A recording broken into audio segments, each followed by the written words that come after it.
আসসালামু আলাইকুম। কেমন আছেন সবাই? আলহামদুলিল্লাহ আমরা অনেক বেশি ভালো আছি। আপনারা সবাই কেমন আছেন? আজকে একটা সিম্পল বাট অনেক ইয়ামি রেসিপি নিয়ে চলে আসলাম। রেসিপি বলতে এটা আসলে সবাই পারে, তারপরও দেখাই দিলাম। এই যে আমি আজকে চিংড়ি মাছের মালাইকারি করব।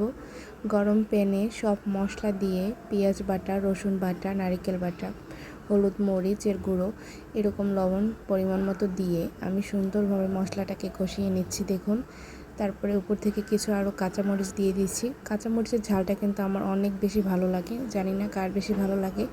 আমি সবসময় তরকারিতে কাঁচামরিচও দিয়ে থাকি মরিচের গুঁড়োর সাথে। তারপর আমি আস্তে আস্তে মশলাটাকে ভালোভাবে কষিয়ে নিচ্ছি। তারপরে চিংড়ি মাছগুলো দিয়ে দিচ্ছি। আমি আসলে চিংড়ি মাছকে একটু ছোটো ছোটো করে কেটে নিয়েছি, কারণ এতে আমার কাছে মনে হয় যে চিংড়ি মাছের মধ্যে মশলাটা খুব ভালোভাবে ঢুকে আর খেতে খুব বেশি ইয়ামি লাগে।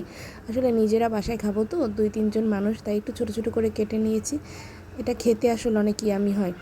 তারপরে আমি আস্তে আস্তে অল্প জালে এটা রান্না করছিলাম, ঢেকে দিয়েছিলাম। দেখুন কি সুন্দরভাবে হয়েছে। আর এটা আসলে খেতে এত বেশি ইয়ামি লাগে। আপনারা কে কে ট্রাই করেছেন এরকম নারকেলের দুধ দিয়ে জানাবেন। আমার চিংড়ি মাছ রান্নাটা কমপ্লিট। আর চিংড়ি মাছ অনেক বেশি জাল দিলে চিংড়ি মাছটা শক্ত হয়ে যায়, খেতে মজা লাগে না। আর আমার কাছে না চিংড়ি মাছের এই হাত পাগুলো এত বেশি মজা লাগে বলার মতো না।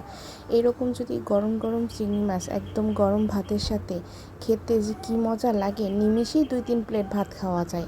আমার তো ভাই খুব পছন্দ, আমার বাসার সবারই খুবই বেশি পছন্দ। এইভাবে চিংড়ি মাছ রান্না করলে একটু ঝাল ঝাল হলে আরও বেশি ভালো লাগে। ভালো থাকবেন, দোয়া করবেন। আল্লাহ হাফেজ।